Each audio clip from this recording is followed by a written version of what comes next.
Hey guys, it's Vampire Mike from Sega CD Universe. So, the GameStop Tales of Terror was, I guess it went over pretty well. People seem to like it. I got quite a few messages on the side, on Facebook, YouTube, people saying they liked it, it was funny. So, we're going to do a couple more stories. So, this will be a GameStop Tales of Terror Part 2. I don't know if you're going to think they're as amusing or whatever, but we'll see what happens. So, there was this guy that used to come into my store. I'm not going to say his real name again, but his name that I used to call him was Dudits. So if you're a Stephen King fan or if you saw the movie Dreamcatcher, you would get the reference.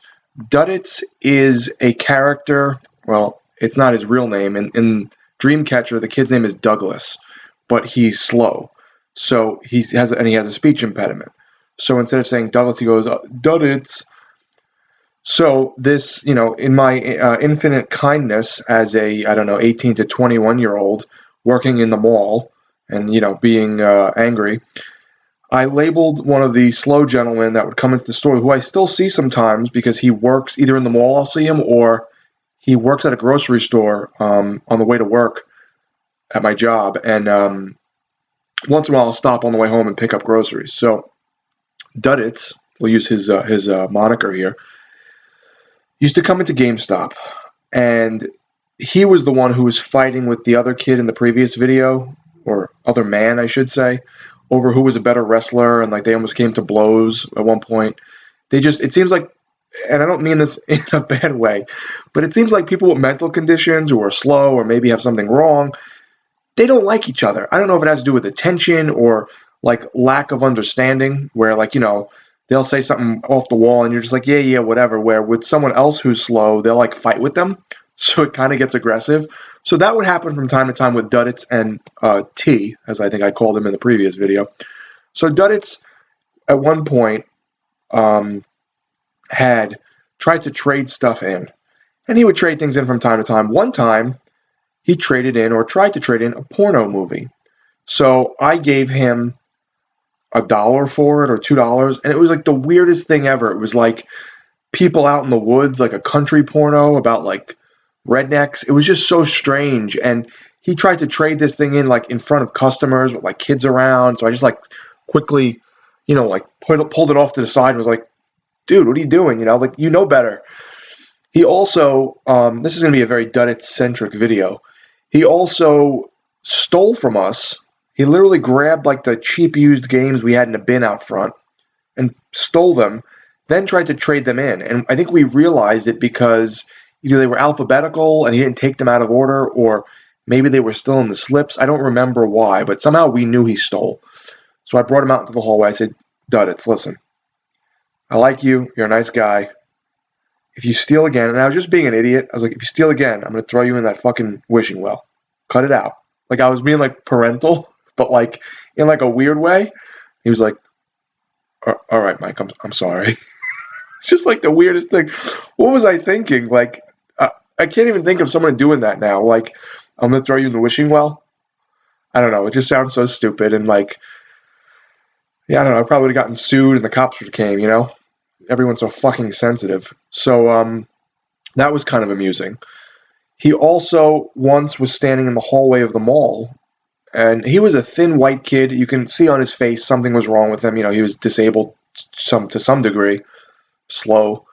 He was wearing a do-rag, and he said he found it near the trash. So in the back, behind the scenes, was a big, big dumpster. And here's a tidbit. When I was learning to tattoo, I would buy dead pigs, which I kind of regret doing because you feel bad that they killed these baby pigs for me to tattoo. Though I guess they would have died anyway for someone to eat. And I would practice on these pigs when I was learning a little bit. And afterwards I would throw the needles and the pigs into the dumpster. I mean, the garbage man must be like, there's a fucking heroin addict out here. No, I mean, different kind of needles, but there's some weird guy tattooing dead pigs, murdering pigs and tattooing them and throwing the needles and the dead pigs tattooed into the dumpster. It just sounds insane. And I think in hindsight, I'm a very different person now, so hopefully I don't get judged too badly on all this. So he said he found this do-rag near the dumpster, and I'm hoping they were closed because they would like you get like dollar stores and shit throwing out like excess inventory. So like you'd see like a stack of like do-rags or a stack of whatever bags or something like paper bags. So hopefully they were wrapped. But he was standing like up against the wall like Taz from ECW. This he's fucking standing there and he's got a do-rag on. And it's this white, thin, like gangly fucking string bean with a do-rag. So it was very funny. Dudits was out of his mind. And he didn't mind that we called him Dudits. He knew of the movie. He thought it was cool. He didn't care. He came into the store one day and yelled really loudly, "I Dudits!" and then burped at the fucking loudest burp I've ever heard in my life. And like kids and parents were in the store and they just kind of turned around like, is this nut job going to start shooting people? Like, what the fuck is he doing? And I started laughing. And then like he walked out and this was like the norm. Check out my sloth cup. So Dudits was out of his mind. He came in once with what looked like a CD player, but it was a portable DVD player. I still have it because he was like, I got this for Christmas. And this is when these things were like expensive, like small little DVD players with a screen. Got this for Christmas. I don't like it. And he was listening to like music on it, like CDs. I don't like it. I'll sell it for you. Will you give me it? Will you give me for it? I'm like, I don't know, man. Like, are you sure it's okay with your parents or whoever bought you, your aunts or your uncles? Yeah. They don't care. What will you give me? I'm like, what do you want? And I went upstairs and found the same model at the Radio Shack upstairs, where I think $200 to $300, maybe a little less. I don't really remember. It was high though. I'm like, I don't know, man. What do you want? He's like, $30, something like that. I'm like, so what I did was I think I had a game could return. I had returned, and I gave him like $30 or $40 or something. I don't remember what the price was. Around there, maybe 50 at most. But like a $200 or $300 portable DVD player that like was brand new. Still have it. Still works. It's a little loud. I've taken it in my car before, smartphones, and propped it up and sat by the ocean and fucking pondered existence and watched movies on it. So I still have it. Dudits. Yeah, so in the movie Dreamcatcher, he would say, I Dudits, so that's why Dudits came in and burped and yelled it really loudly at the top of his lungs. The worst Dudits story, but possibly the best at the same time, is he comes into the store, and I don't know if we were talking about girls or like teasing him about girls. I don't know, man. I would like break everyone's balls. I still kind of do, but like I know when to do it now and kind of when not to. But I would always like fuck around and act like a retard and whatever. I guess not. Some things never change. So for some reason it comes up. He's talking to me and my friend M. I can't say his name. He's a good friend still. He's talking to him and he was the manager at the time. And he goes, yeah, you know what I do sometimes? Dudit says. I said, what? He goes, sometimes I go in the dirty clothes hamper and I pull out my mom's underwear and I smell them. And our faces must have fucking dropped. And I'm like, what? You're kidding, right? And he's like, no, I do that. And I'm like, why? Like, it sounds like a dumb question, but I'm like, why would you do that? And he's like, why do you think? So he looked at me like I was a fucking idiot, which made it even better. Because it's like I was the retard in the situation. What do you mean? Why wouldn't I pull my mom's underwear out of the fucking hamper and sniff them? Oh, working with the public was just amazing. So I have two more quick stories. I don't want to make this as long-winded as the first video. Hopefully people like these. We had a contest, and I had mentioned this previously. We had a contest in the store to see how many women, I use that term loosely, in the mall I could kiss with a mistletoe. So what I did was I would make a list, and I would say, mostly people that came into the store that like regulars, so I'm doing like a contest with my friends. Everyone took a bet on how many girls I'd be able to kiss. In the end, it was stupid because I stopped the contest because I started dating one of the girls that I had kissed. So I stopped out of kind of like respect for her. She ended up being a fucking tramp. So that, didn't work, obviously. And wish I never had stopped the contest because then maybe it would have kept going and someone else would have won. But everyone put in like $10, I think. And I was kissing girls, and I was not like crazy kissing, just like a quick peck on the mouth, nothing like, tongue or anything. And I was kissing coworkers. I was kissing people that came into the store. I mean, and I would tell them, listen, I'm doing this thing with this competition. I'm in Gamestop. I have a mistletoe. I'd hold the mistletoe up or whatever as a joke. And, I'm taking note of whoever I kiss and however many people I get, whatever. I ended up kissing these two lesbians that were dating each other from Journeys. I kissed, I mean, every, race, creed, and color. One of the girls in my job who I kissed, who was gay, um, is now identifying as a man.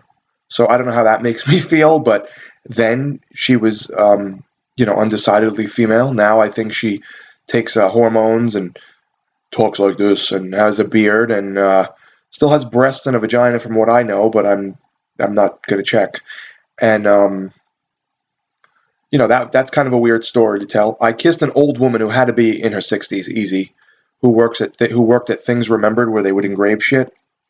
And there was a younger girl who worked there from maybe she was just out of high school, maybe college. Um, and I was probably 19 or 20 at the time, maybe 21, but I would say more like 19 or 20. I kissed her. She told her boyfriend, or somehow her boyfriend found out, and they broke up. So I apologize if you are the boyfriend or if I fucked up your relationship because of this dumb game I did as a teen. Um, Another story was this guy Dave I knew, who I was friendly with from the tattoo shop, came in on my 21st birthday. And he's like, "Oh man, that's great, it's your birthday. Let me buy you a drink." I'm like, "Dude, I'm working." He's like, "Go on break." Okay. So I go on break. We go down the hall to TGI Fridays. I think that's what it was. I'm like, "Give me, I don't know, a shot of tequila. What the fuck do I know? I don't drink. I don't like alcohol." They give me like a double or triple shot.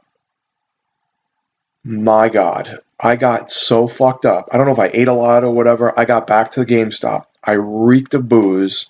My friend M, the same one with the Dudits story, was like, "Dude, you stink like alcohol. Stay back. Don't talk to any of the customers." And I was like glazed over. I mean, if you are going out to a bar or something, you're better off not inviting me. I'm not a drinker at all. It's not in my blood. I'm not Irish. Sorry. No drinking here. So, but I'll fuck up a meatball hero. So, my final, two more stories actually. One of them I'm a little hesitant to tell, so I'll make it kind of brief. My grandfather had a medicine cabinet in his house with all types of shit, and I don't know why. What made me think of it? I opened the cabinet for something, Advil, and there was Viagra in there. So one day, I'm like, "This is always on TV. Let me see what this shit does."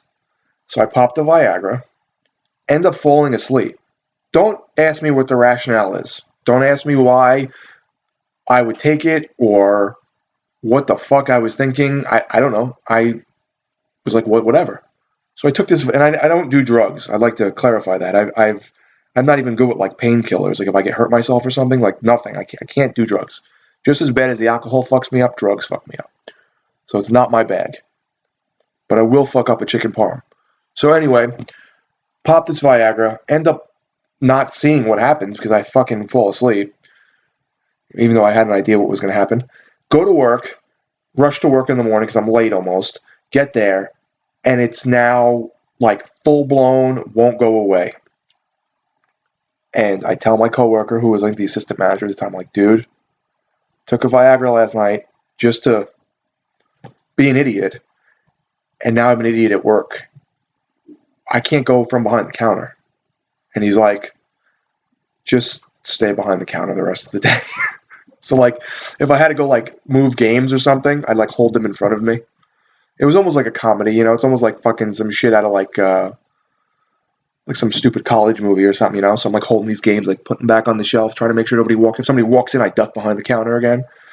So that was a dumb Mike story. And my final story was kind of two people. This video might be as long as the last one, so sorry. There's this kid from high school named Tommy. Tommy was kind of a fuck up, and Tommy used to come into GameStop once in a while, but never really buy anything. And we had hired this young kid for like holiday help named Charles, and everyone we'd call him. We'd have a nickname for everyone. Um, I don't know if I could say everyone's nicknames because then you might figure out their real names. But mine was Mill, and they used to call me Millhouse or Millie, which I disliked because in the computer, my initials, they couldn't do my initials, so they did MIL as initials, even though those aren't my initials, just to have them. And everyone started calling me Millie. Um, Another guy was called Sarge. Another guy was called DKB or Sunshine. He had quite a few names. Everyone just had nicknames, you know. So they used to call Charles Sweet Chuck. He was a little dude, looked kind of like Harry Potter, effeminate. I'm assuming he was gay. I don't really know though. But you know, we caught him a couple times, kind of like singing and dancing to himself in the store. So he was kind of a funny dude.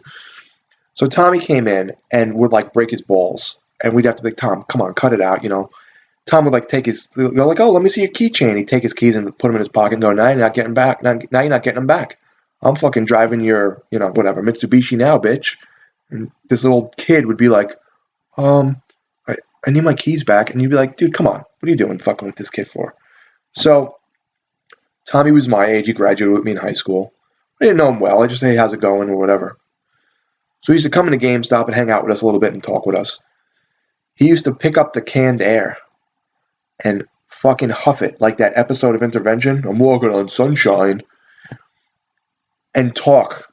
So he sounded like, I don't know, Darth Vader. He'd be like, whoa, this is fucking crazy, man. And his eyes would be all fucked up. And he'd be huffing it. And we'd be like, dude, what are you doing? That's fucking stock. You can't just like grab stock off the shelf and start huffing it. Buy it first. He would do this and like yell at Sweet Chuck and be like, ho, ho, ho, I'm going to fucking kill you. He just sounded insane. And you could tell like he had like a little bit of a screw loose. So, one time, man, Tommy's standing there and he walks over and grabs one and starts fucking huffing it. It goes like this.